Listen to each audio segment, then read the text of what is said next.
Un, deux, un, deux.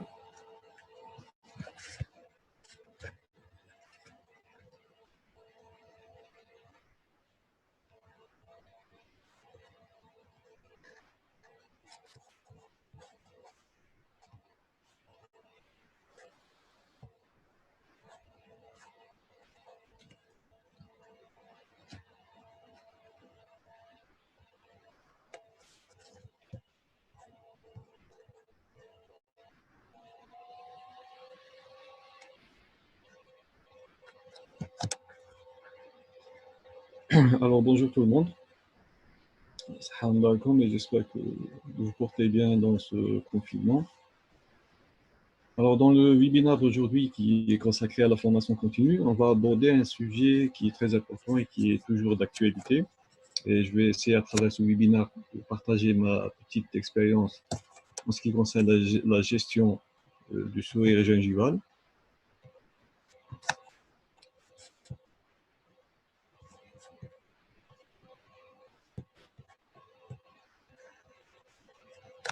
Alors le sourire est l'expression la plus agréable du visage. On peut rencontrer des gens qui sourient pleinement au point où il y a une exposition très importante de leur denture. On peut aussi rencontrer certains avec un sourire qui est timide. À peine on peut voir leurs dents. Alors, chez les enfants, il y a vraiment un sourire qui est très agréable et qui montre une dentition, malgré qu'elle n'est pas complète, sans complexe. On peut rencontrer des gens avec un sourire très particulier, des gens ruses avec un sourire très prononcé. En ce qui concerne notre objectif dans notre webinaire, c'est de discuter de sourire gingival comme un sourire désagréable et qui représente le motif de consultation le plus souvent de la part des patients qu'on rencontre dans notre pratique quotidienne. Alors, avant d'entamer ce sujet, donc, il est intéressant de voir quelques critères esthétiques d'un sourire entre parenthèses normal. Donc, au repos, alors au repos, on peut voir que la lèvre supérieure n'expose que 1,5 mm de la couronne dentaire, en particulier au niveau de l'incisive centrale supérieure. En dynamique, on a une exposition gingivale minime qui est inférieure à 2 mm. On a aussi l'apparition de la papille gingivale. Au niveau de l'arc esthétique qui passe par le bord libre des incisives supérieures et des canines, donc il doit impérativement suivre la courbure de la lèvre, la courbe supérieure, inférieure, idéale, donc il y aura une coïncidence des deux arcs. En ce qui concerne la hauteur de la lèvre supérieure, 20 mm. Concernant les lignes de sourire, classe en 4 classes. Alors, mis à part le premier classe qui nous intéresse ici, le sourire gingival, on a une ligne de sourire qui est haute, mais qui expose une bande. Néanmoins, on a l'apparition de la papille gingivale.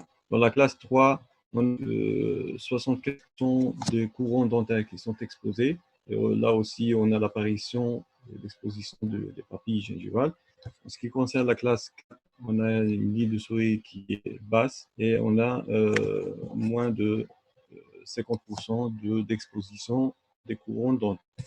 Là, comme vous voyez dans la classe 1, qui représente le sourire gingival, on a vraiment une exposition large de tissu kératinisé, que ce soit de la gencive libre ou bien voire même de tissu taché.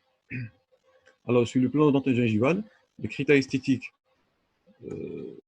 d'un sourire normal, comme vous voyez, au niveau des sinus, là, on a une symétrie entre le côté droit et le côté gauche. Donc, on aura impérativement une symétrie du sourire. En ce qui concerne le rebord marginal gingival, là, on doit avoir impérativement un décalage de 1 mm, voire de 1,5 mm entre le rebord marginal de l'incisive latérale supérieure par rapport à la canine et l'incisive centrale. En ce qui concerne les proportions des couronnes dentaires, donc ces proportions ils vont suivre le nombre d'or, c'est-à-dire que là, les proportions en pourcentage doivent être comprises entre 75 et 85%. Au niveau de l'incisive latérale, entre 46 et 52, et au niveau de la canine, donc on a une valeur de 28 jusqu'à 32%. Alors, en ce qui concerne le souris gingival, donc il est défini comme étant une exposition d'une bande gencive au sourire forcé. Alors, en parodontie, là, on doit avoir une exposition qui est supérieure ou égale à 2, supérieure à 2 mm. Pour les orthodontistes, on doit avoir une exposition de 3 mm et plus. Et pour le maxillofacial, donc là, on peut dire qu'on a une exposition, on peut dire qu'on a une souris gingivale dans le cas d'une exposition de 6 mm et plus. Alors, en ce qui concerne les étiologies, donc on a des étiologies qui concernent le complexe dental gingival, on a des étiologies musculaires et des étiologies squelettiques. On commence par tout ce qui est étiologie squelettique, tout ce qui représente l'excès vertical maxillaire. Donc là, au niveau des étages, on a un étage inférieur qui est très prononcé. En ce qui concerne l'étiologie musculaire, tout ce qui est brièveté labiale, hypermobilité labiale. Et pour l'unité dental-gingivale, tout ce qui est éruption passive altérée et qui nous donne une hauteur très courte des couronnes dentaires. Donc, les étiologies résumées ici, donc on a une hypermobilité labiale, une dysharmonie orthognassique et l'altération de l'éruption passive. Alors là, si on va comparer le sourire normal avec un sourire gingival, on voit clairement qu'au niveau de repos, l'exposition de la dent elle est plus prononcée au niveau du sourire gingival, plus de 1,5 mm. Et en dynamique, on peut voir ici une exposition de plus de 4 mm au niveau de la gencive. En ce qui concerne la dysharmonie orthognassique, donc lorsqu'on va mesurer l'étage inférieur par rapport aux deux étages, donc on constate une hauteur qui est très importante et qui donne cet aspect ici au niveau du sourire. Alors pour ce qui est de l'étiologie dento-gingivale, donc là on va parler de l'éruption passive altérée, qui est définie comme une anomalie du développement et qui est caractérisée cliniquement par un recouvrement d'une partie des couronnes dentaires par la gencive. Donc là, on a carrément une hauteur très réduite des couronnes dentaires et on a aussi une migration coronaire de la gencive. Alors cette éruption passive altérée, elle est classée selon Korslet par sa fameuse classification établie en 1977. Donc là, on a deux classes, classe 1 et classe 2.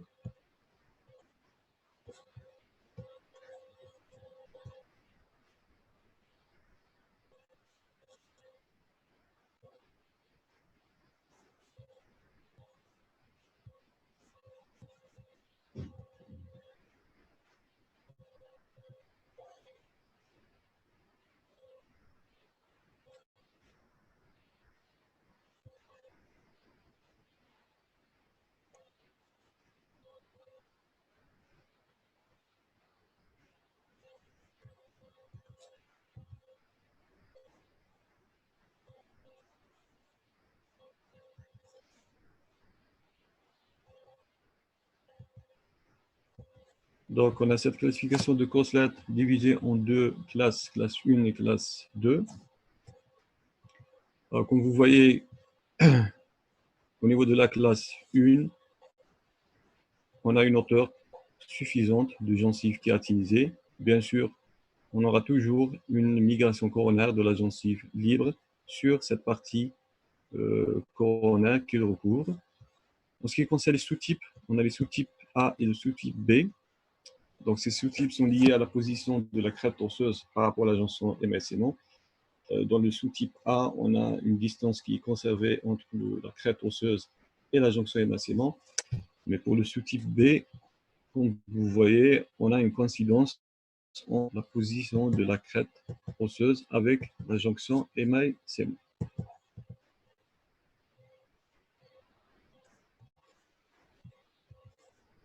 Donc, cette classification se passe sur les deux éléments, à savoir la hauteur de la gencive kératinisée et la position de la crête osseuse.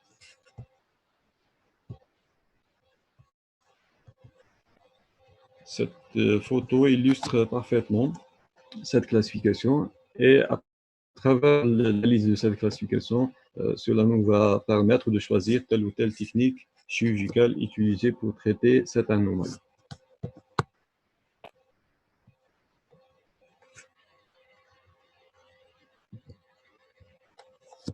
Alors, là, on doit connaître la hauteur normale.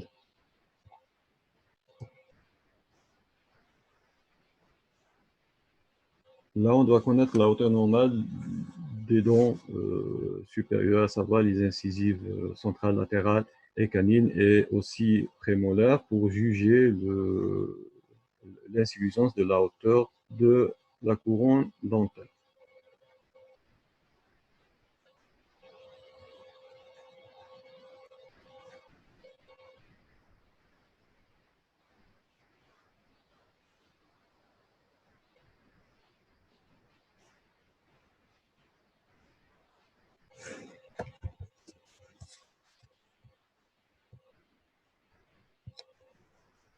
Alors là, en mesurant les proportions du couronne normal, donc, elle doit être située entre 75% et 80%.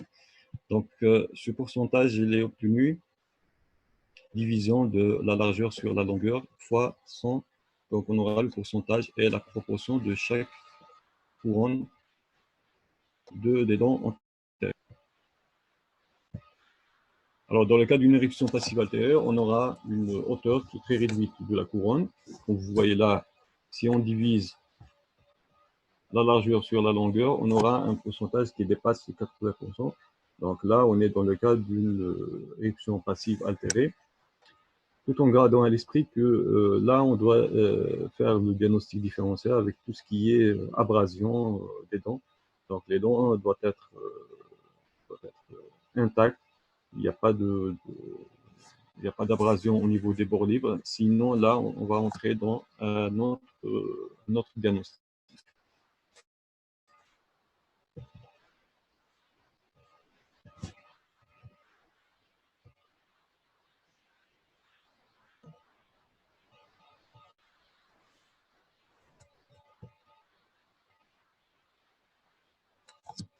Alors, je vous signale que là, vous pouvez poser les questions parallèlement pour avoir une séance interactive avec des questions et des réponses.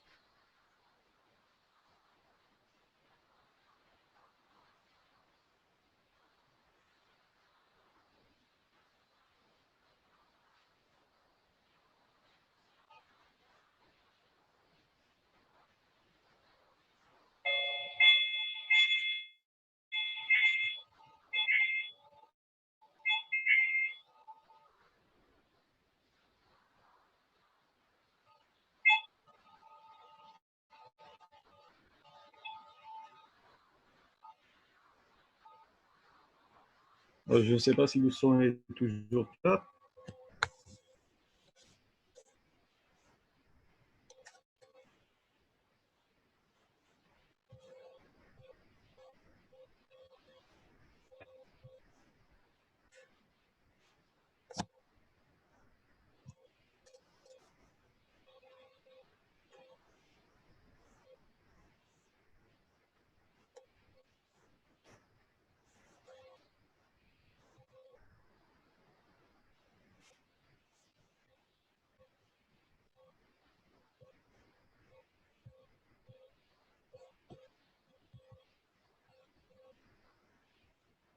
Est-ce que vous m'entendez toujours?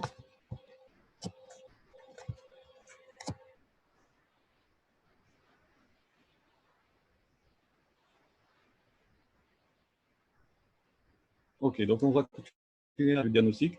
Alors, les clés du diagnostic doivent comporter une analyse très minutieuse de notre souris gingivale sur tous les plans musculaires, squelettiques et dentogingival. Alors là, on a une checklist à réaliser, une checklist esthétique à réaliser qui va comporter tout ce qu'on a vu précédemment dans les diapos précédents, à savoir la hauteur de la lèvre supérieure, l'arc esthétique par rapport au bord supérieur de la lèvre inférieure, le degré d'exposition coronaire que vous voyez là. Là, on a l'arc esthétique. Il ne faut pas oublier les proportions des couronnes dentaires. Donc là, on va calculer le ratio largeur. Alors, on va calculer le ratio largeur-longueur. Et là, on va étudier aussi le dynamique du souris afin de détecter tout ce qui est brièveté labiale et hypermobilité labiale. Alors là, comme vous voyez, dans le cas de cette patiente, le cas du souris gingival, donc là, on a constaté une augmentation de la hauteur de la lèvre supérieure, une exposition importante de la gencive qui dépasse les 2 mm. Sur le plan dentaire, lorsqu'on va calculer le ratio, donc on va trouver un ratio qui dépasse la valeur normale, à savoir les 75 et 80%.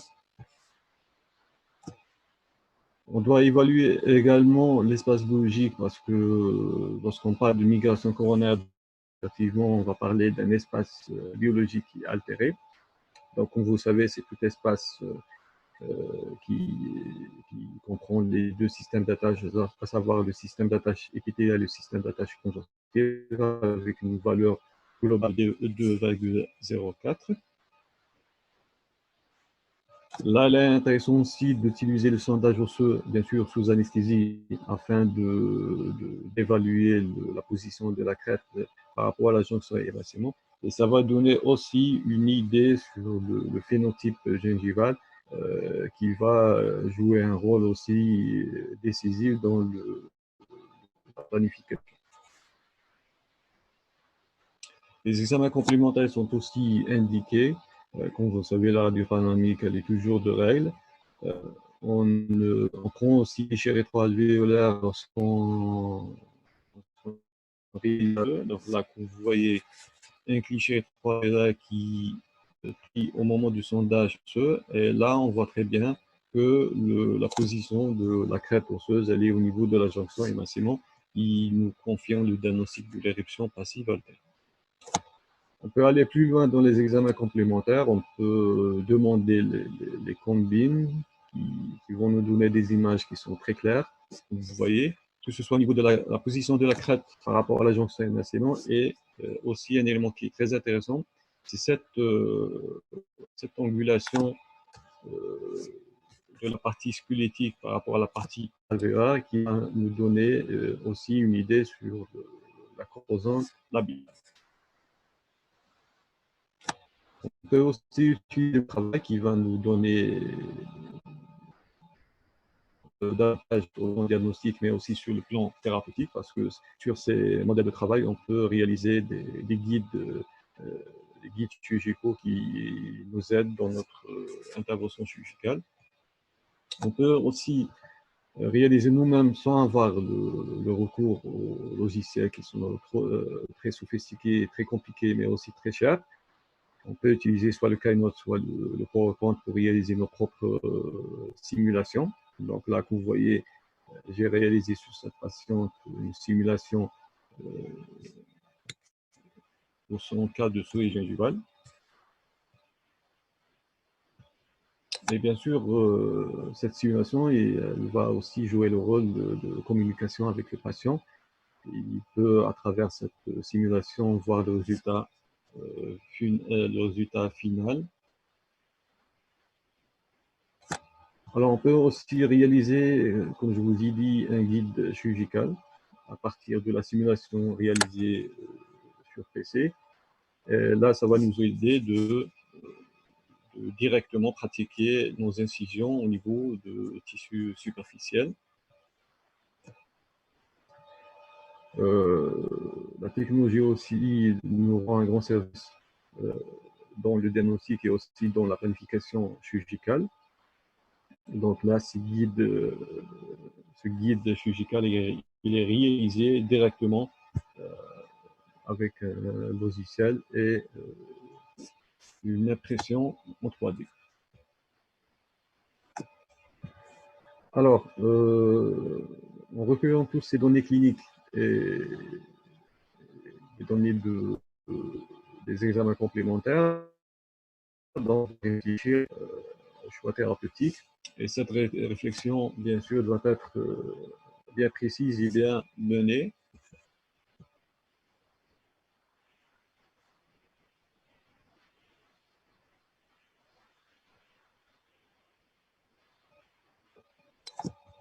Alors, on a une question concernant le guide chirurgical. Donc, alors personnellement, j'utilise dans le guide chirurgical, donc j'utilise le modèle de travail qui m'a servi de diagnostiquer le cas. Et bien sûr, je vais mesurer la hauteur coronaire actuelle avec la hauteur coronaire souhaitable.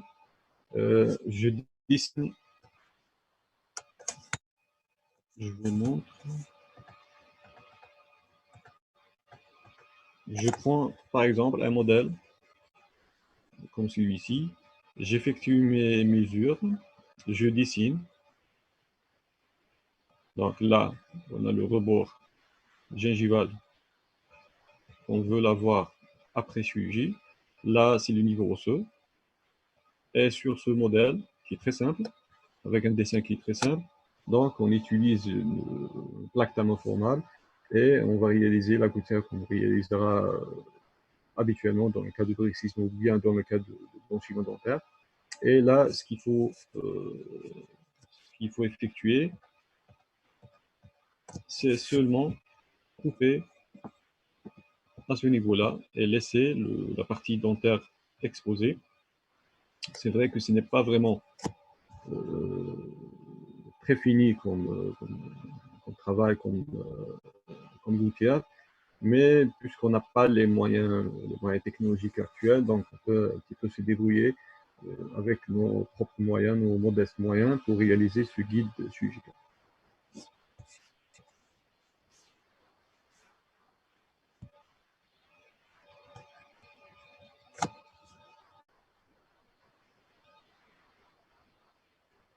Alors, on va voir dans la réflexion thérapeutique, il y a tout un tableau qui décide est-ce qu'on doit avoir recours au traitement orthodontique, ou bien au traitement chirurgical seul, ou bien au traitement chirurgical orthognathique. C'est en fonction du type de souris gingivale qu'on a.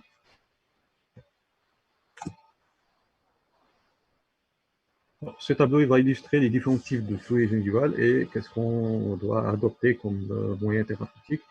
Dans le cas d'un souris gingival de type 1, l'exposition gingivale est limitée à 4 mm. Donc là, on peut indiquer le traitement orthodontique seul,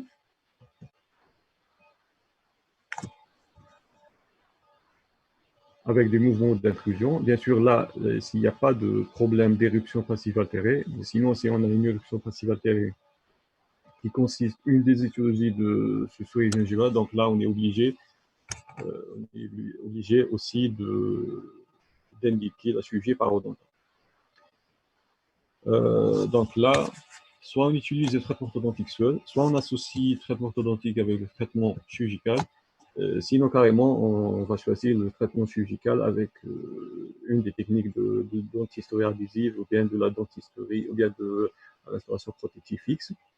Alors, dans le cas moyen de souris gingivale, c'est-à-dire que l'exposition gingivale elle est située entre 4 à 8 mm. Donc là, on a différentes options, à savoir le traitement chirurgical parodontal et la dentisterie restauratrice. On peut aller jusqu'à la chirurgie orthognathique, traitement orthodontique.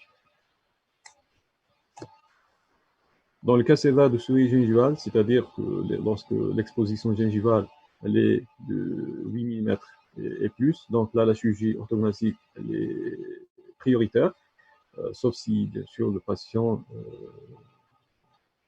présente des contraintes à cette chirurgie qui reste quand même une chirurgie lourde. Donc là, on a comme alternative la chirurgie parodontale et associée à la dentisterie esthétique ou au traitement prothétique fixe. Donc là, comme vous voyez, le traitement de souris gingivale est souvent un traitement pluridisciplinaire. Donc on aura besoin de toutes les disciplines. Là, on va illustrer quelques cas cliniques. On va commencer avec ce premier cas clinique. Donc là, c'est un cas d'une patiente jeune dans les vingtaines qui s'est présentée pour un motif esthétique avec un sourire qu'elle considère disgracieux. Donc, elle se plaint d'une exposition importante de sa gencive au cours du sourire.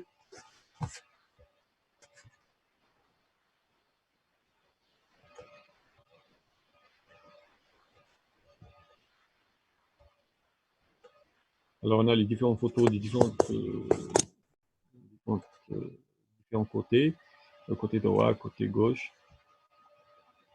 Alors là, on peut utiliser ce type de jauge esthétique pour évaluer la hauteur coronaire.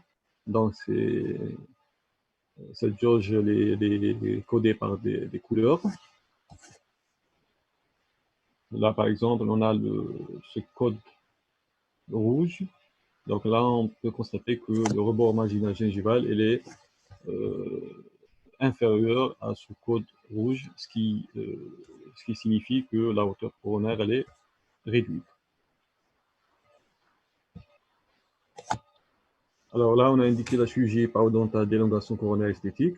Donc, il s'agit là d'une chirurgie de soustraction. On va commencer par une gingivectomie à bison interne. C'est une gingivectomie qui est très précise et très esthétique. Donc, on essaie de dessiner un cours gingival qui est harmonieux, symétrique, avec une papille chirurgicale qui est bien placée. Donc là, on va décoller un embout de pleine épaisseur.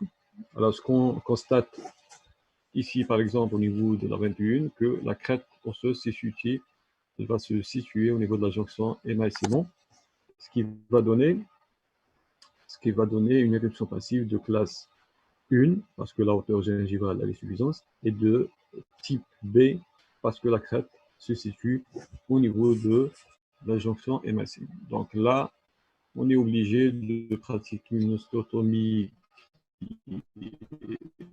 en hauteur et en épaisseur, bien sûr. Donc là, cette photo illustre la fin de l'ostéotomie. Comme vous voyez, on a essayé de repositionner la crête osseuse à une distance adéquate par rapport à la jonction émail. Mais on ne doit pas oublier que parfois, on peut avoir des petites bosses osseuses ou bien des petites exostoses qu'on doit les éliminer pour parfaire le résultat.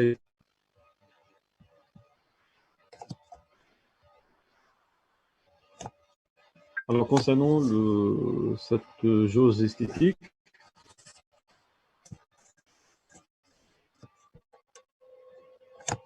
alors cette jauge esthétique, comme je vous ai dit, c'est une jauge avec des dorés. Donc là, on va commencer par ce code bleu. Alors, ce code bleu, il est préconisé pour l'incisive latérale.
Ok, je m'excuse, il y a un problème de connexion.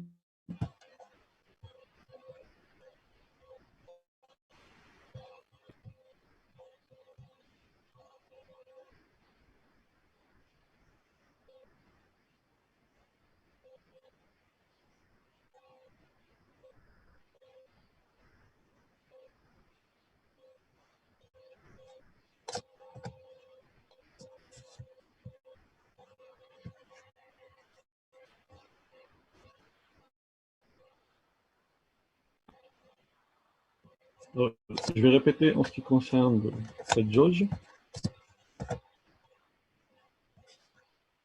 Alors, cette jauge esthétique, elle comporte des codes colorés. Alors, le code bleu est pour l'incisive latérale et la prémolaire. Ce code jaune situé entre le code rouge et le code bleu, il est indiqué pour la canine, et le code rouge, il est indiqué pour l'incisive centrale. En ce qui concerne ce code noir, qu'on peut le laisser lorsqu'on va réaliser l'ostéotomie. Donc là, ça va nous guider, ça va nous donner euh, la valeur de notre ostéotomie.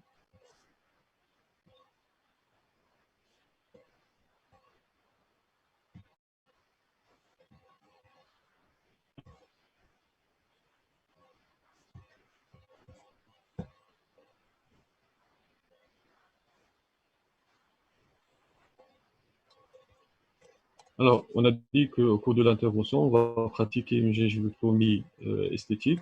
On va décoller un lambeau de pleine épaisseur pour accéder à l'os. Donc là, on voit très bien la position de la crête par rapport à la jonction émancement, ce qui va nous donner une éruption passive de classe 1 type B. Donc là, cette photo, c'est en fin de notre ostéotomie. Donc là, il ne s'agit pas d'enlever une grande quantité d'os, mais de pratiquer une ostéotomie qui est très délicate en hauteur et en épaisseur aussi.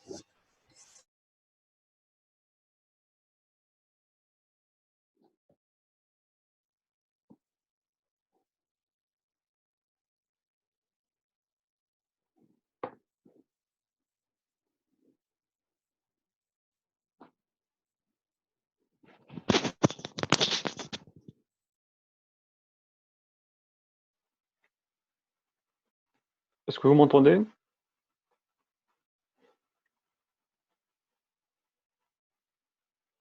Ok, je m'excuse pour ce problème technique de connexion. Est-ce que vous arrivez à voir la présentation? Ok. Alors, après l'ostéotomie, on va fermer, donc là, par des sutures, des sutures suspendues réalisées avec un fil de suture qui est non résorbable de 6 euros. Et là, comme vous voyez, il y a immédiatement une amélioration de la situation euh, en ce qui concerne le sourire de la patiente. Donc là, on peut voir le résultat. Donc là, on peut voir le résultat à 3 semaines. Donc une adaptation tissulaire très optimale. Et là, on peut voir la stabilité du sourire de la patiente après une année. Et là, nous avons le cas avant et en bas, on a le cas de résultat final 1 an après le traitement chirurgical. Donc là, la patiente, elle est très satisfaite de son nouveau sourire.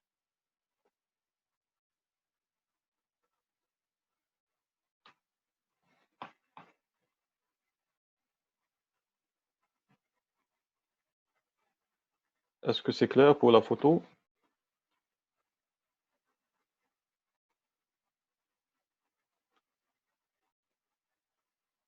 Ok. Alors, on va passer au deuxième cas.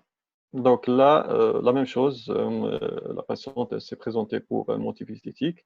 Donc, elle présente un sourire qui est disgracieux avec une proéminence maxillaire supérieure, ainsi qu'une une exposition qui est très importante de sa gencive.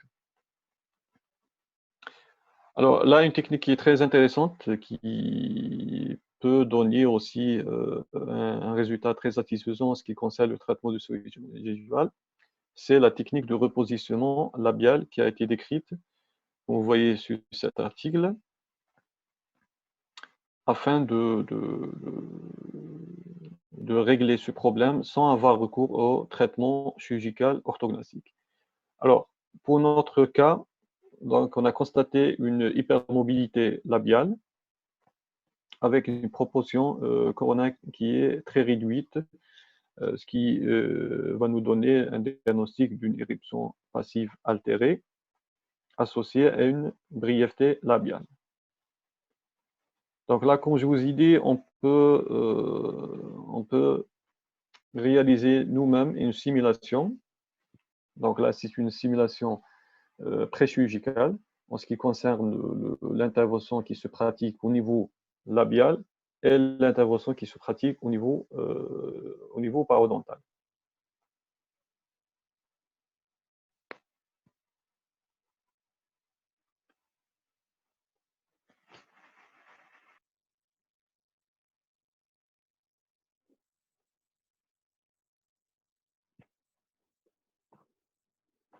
Alors là, on a notre intervention chirurgicale. Donc les deux techniques, le repositionnement labial et l'élongation coronaire esthétique, sont effectuées en même temps.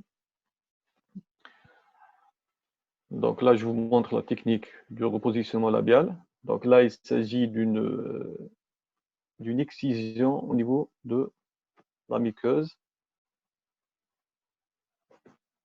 et bien sûr, élimination des insertions musculaires à ce niveau-là. Donc, on a deux incisions, une incision au niveau de la ligne mucogingivale et une autre incision séparée ou bien distante de 1,5 cm par rapport à cette incision. Donc, on va éliminer cette partie musculaire. Bien sûr, la dissection se fait de façon très délicate afin de ne pas traumatiser la partie alvéolaire. Là aussi, on a réalisé l'élongation coronaire à ce niveau-là.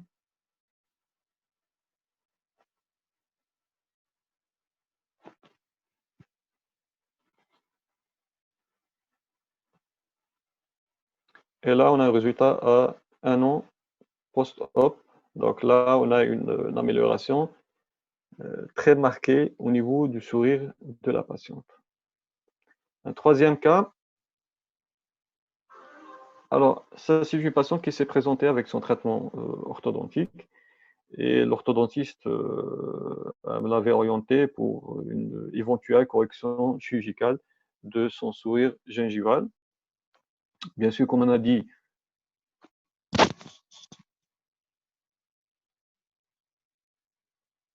alors, comme je vous ai dit, le traitement du sourire gingival est souvent un traitement pluridisciplinaire. Donc, le traitement orthodontique dans ce cas-là était insuffisant pour corriger le sourire gingival de cette patiente.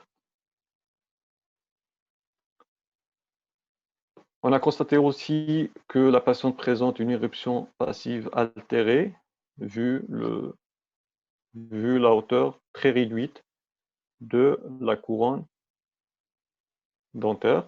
Alors, comme vous voyez là, au niveau de l'incisive centrale supérieure, donc le rebord marginal est situé plus coronairement par rapport à la bande colorée rouge qui est un repère au niveau de l'incisive centrale. Au niveau du cliché radiologique aussi, on remarque une crête osseuse qui est située au niveau de la jonction émaciement, donc ce qui va nous donner une éruption passive de classe 1 type B. Alors aussi pour cette patiente, on a indiqué une élongation coronaire esthétique, donc on a commencé par une gingivectomie à vision interne esthétique. On a décollé un lambeau de pleine épaisseur pour accéder à la partie osseuse, et là on peut clairement constater la position au niveau de cette incisive de la crête osseuse par rapport à la jonction émaciement. Ce qu'il ne faut pas oublier aussi, le volume osseux défavorable qui est situé au niveau des canines. Alors, ce sont des exostoses qu'on doit les éliminer simultanément lorsqu'on va repositionner la crête osseuse au niveau le plus apical. Donc là, on a une photo après l'ostéotomie. Donc là, on a corrigé sur le plan vertical et aussi sur le plan horizontal. On a éliminé tout ce qui est exostose pour avoir une stabilité des tissus en post-op. Là, vous avez le cas avec suture, bien sûr, des sutures suspendues réalisées avec un fil non résorbable de 6,0. Donc, immédiatement, on peut constater une amélioration de son sourire. À 3 mois, on a une stabilité tissulaire, on a une symétrie de rebord vaginal, qu'on doit les vérifier aussi avec cette jauge esthétique. Donc là, on a une récupération de la forme de la dent et aussi de la hauteur normale de la dent. Comme vous voyez là, le rebord vaginal se situe au niveau de cette bande rougeâtre. Alors là, on a un recul de 1 an en post-op. On peut constater aussi une stabilité tissulaire marginale, une hauteur coronaire adéquate qui est vérifiée, bien sûr, toujours avec cette jauge esthétique. Alors là, on a le cas avant et on a le cas à 1 année en post-op. Donc là, on remarque très clairement l'amélioration du sourire de la patiente et on a eu une satisfaction de sa part. Alors, je vais conclure par ce que Leonardo da Vinci a dit, que la simplicité est la sophistication suprême.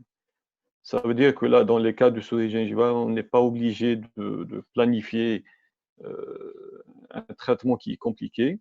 Donc, il suffit de bien diagnostiquer, bien analyser la situation et bien sûr indiquer l'option thérapeutique la plus simple pour le patient et aussi par le praticien.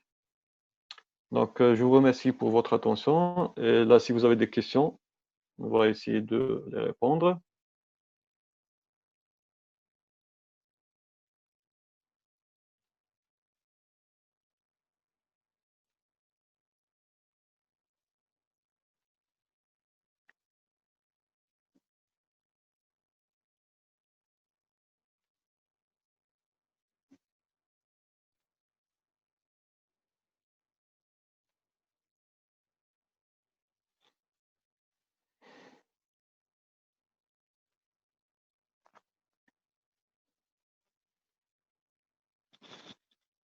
Je vais commencer par la première question.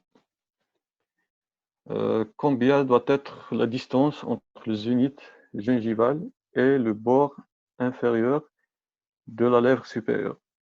Donc là, on va parler du rebord marginal en général, pas de zénith. Donc le rebord marginal gingival dans le cas d'un sourire normal doit se situer entre 0 et 2 mm. Donc on ne doit pas dépasser une distance de 2 mm.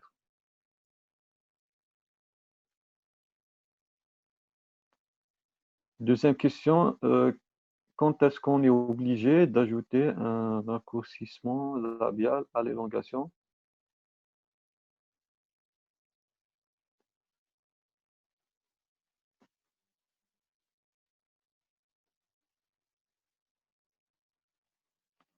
Alors, est-ce qu'on est... Alors là, on parle pas d'obligation, on parle d'une analyse. On peut associer les deux techniques en même temps qu'on peut les différer. On peut utiliser seulement la chirurgie d'élongation esthétique, comme on peut utiliser seulement,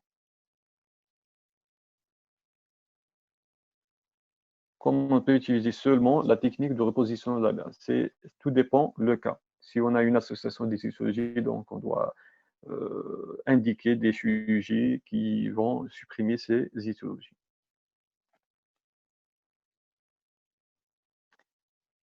Alors, ça veut dire quoi l'hypermobilité labiale? Donc, l'hypermobilité labiale, c'est dans le cas dynamique, c'est-à-dire dans le cas du sourire dynamique. on a une rétraction de la lèvre supérieure qui expose une bande de gencive qui peut aller de la gencive marginale jusqu'à la gencive attachée.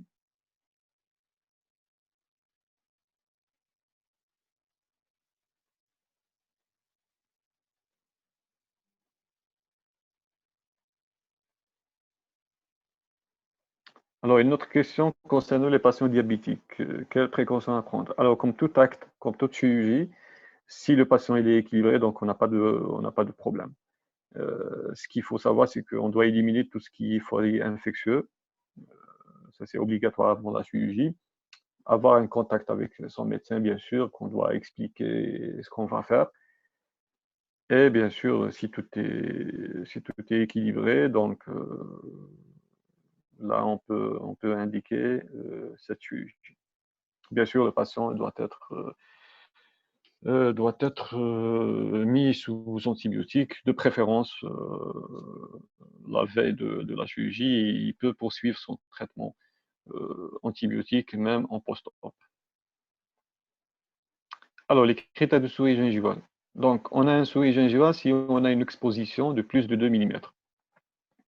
Si au cours de sourire dynamique, on a une exposition de plus de 2 mm de gencive, donc là, on est dans le cas de sourire gingival.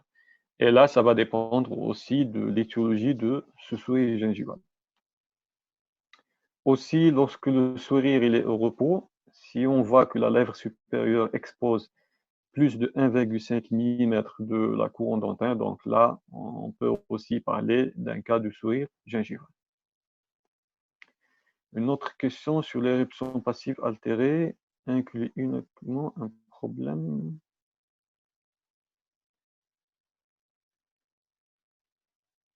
Voilà, la question de toi. Éruption passive altérée inclut uniquement un problème esthétique. Bon, le problème de l'éruption passive altérée, elle est en premier lieu un problème esthétique, c'est vrai, mais il peut aussi causer un problème d'inflammation par la suite, puisque la gencive n'est pas dans sa position normale, donc, et puisqu'elle recouvre une partie de la couronne, donc sur le plan hygiène bucco-dentaire, donc là on aura toute une partie de couronne recouverte par la gencive qui n'est pas nettoyée, donc on aura une rétention de plaques, et par la suite on aura une inflammation gingivale qui peut évoluer en d'autres stades de maladie parodontale.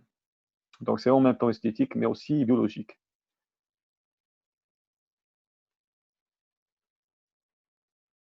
Est-ce qu'on peut, alors,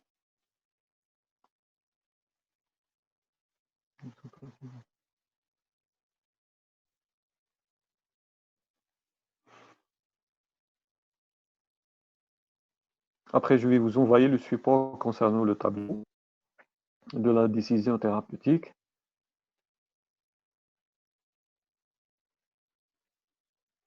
Alors, quelle est la relation entre le sourire gingival et l'hypermobilité? L'hypermobilité labiale, c'est une stratégie de sourire gingival. C'est l'étiologie musculaire du sourire gingival.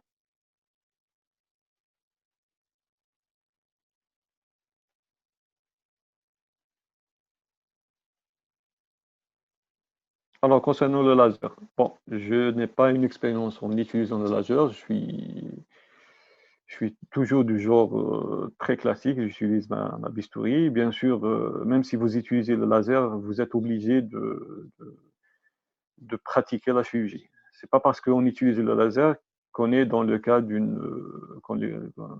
comme on dit, le cas de gestion non chirurgicale. Ça reste toujours une gestion chirurgicale. Et là, on est obligé de décoller le lambeau pour accéder à l'os. Donc, utiliser le laser ou pas, on va pas dire aux patients qu'on va pas pratiquer une chirurgie seulement parce qu'on utilise le laser.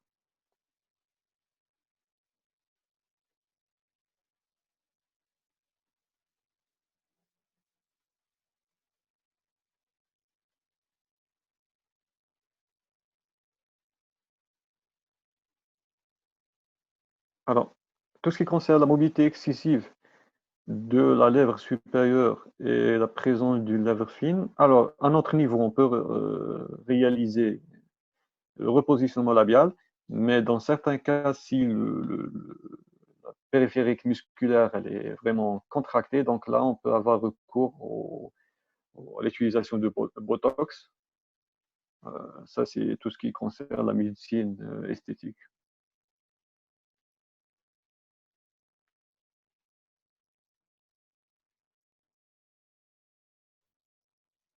Alors, pourquoi on utilise une gingivectomie à besoin interne et non pas... Alors, premièrement, la différence, c'est au niveau de plaie. On préfère toujours avoir une plaie fermée que d'avoir une plaie ouverte. Deuxièmement, avec une gingivectomie à besoin interne, on peut avoir accès à l'os et on peut décoller le lambeau. Si on utilise une gingivectomie à besoin externe, donc on ne peut pas décoller un lambeau. Donc là, on est obligé d'utiliser une gingivectomie à besoin interne pour pouvoir décoller le lambeau et pratiquer l'ostéotomie. Est-ce qu'on peut corriger le souris gingival dans certains cas juste avec une gingivectomie?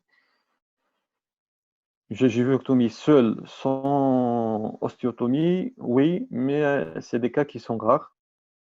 Donc là, on doit faire attention. Lorsqu'on fait le sondage osseux, on doit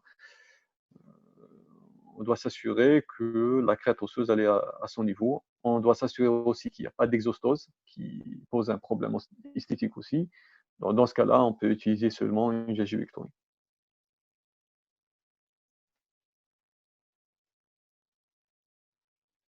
Oui, vous pouvez utiliser le Dental Smile Design ou bien le Digital Smile Design comme vous voulez. Si vous avez ce logiciel, il n'y a aucun problème.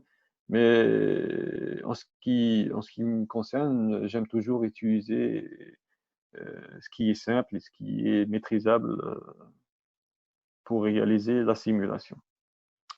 Le guide chirurgical est réalisé par une impression 3D et fabriqué par le prothésiste. Oui, en principe, fabriqué par le prothésiste parce que c'est le même concept que le CAD-CAM. Donc, c'est des fraises qui vont tailler ou bien c'est des meules qui vont tailler cette gouttière. Donc, c'est le même principe.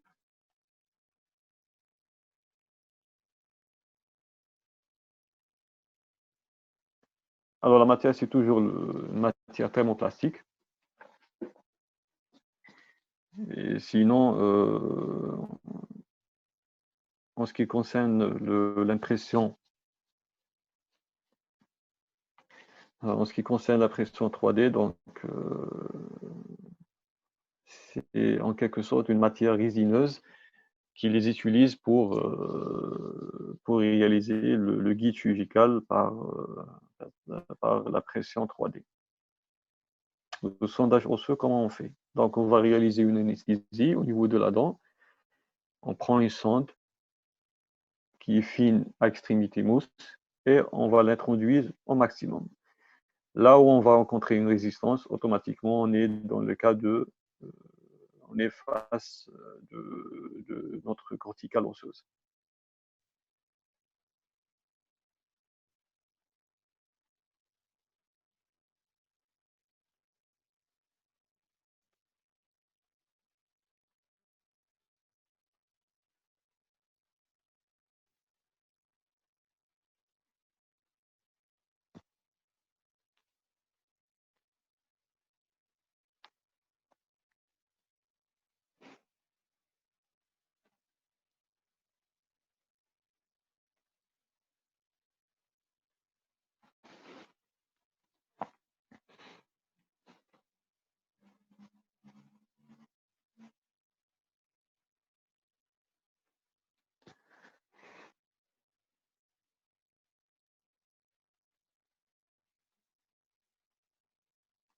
Alors, une question concernant l'éruption active. Alors, l'éruption active altérée, elle peut aussi causer le souris gingival. Donc, je ne voulais pas détailler là-dessus parce que c'est un petit peu une modification de la classification qu'on a vue de l'éruption passive. Ce que je peux vous dire que l'éruption active, c'est elle qui va qui va pousser l'os plus coronairement et qui peut arriver au niveau de la jonction hémacienne.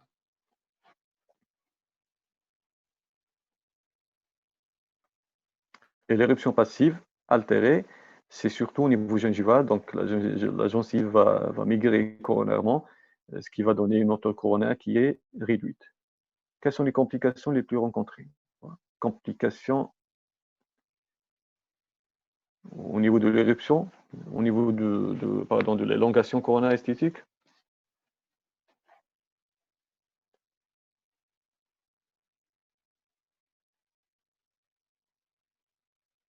Lorsqu'on pratique le sondage osseux, oui, on peut prendre un cliché radiologique qui va confirmer aussi la position de la sonde par rapport à toute la hauteur coronaire. Donc, on peut associer les deux.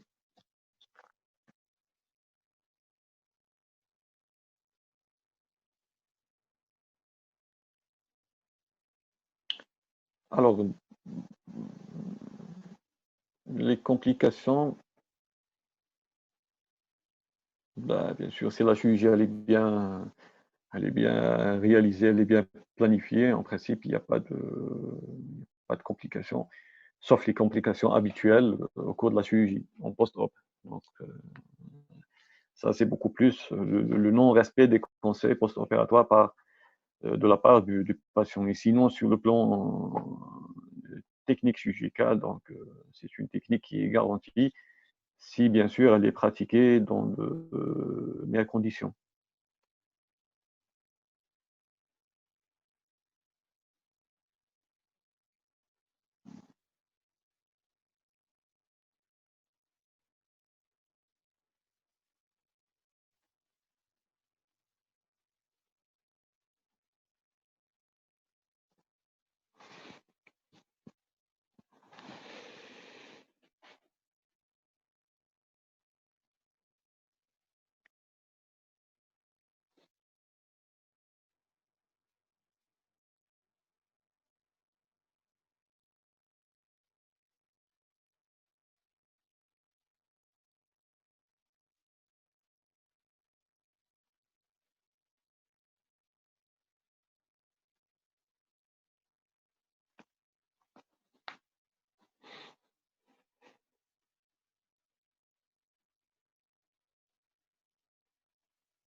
Bien sûr, on peut avoir une récidive au niveau du souris gingival, en particulier lorsqu'on utilise la technique de repositionnement labial, parce que tout ce qui est musculaire, c'est très difficile de le gérer. Lorsqu'on réalise les repositionnements labial, on va gérer que le plan superficiel musculaire. Donc là, on a toujours un risque de récidive. Mais sinon, si l'étiologie est purement odontogingivale, donc il n'y a pas de risque de récidive.